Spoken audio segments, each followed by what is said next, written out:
So this is a very interesting retelling, reimagination of the Inspector Jamshed. A lot of stunt, a lot of action scenes.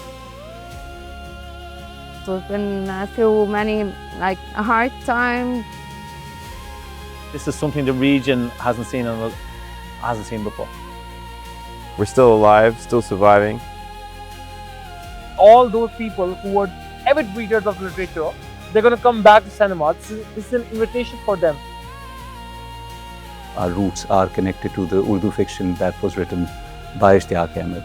And I wish, more than the economics, if we are able to create another Ishtiaq Ahmed from Pakistan, it would be a great success story, at least for us. I just hope that everyone, whoever watches the movie, just leaves the cinema with a smile.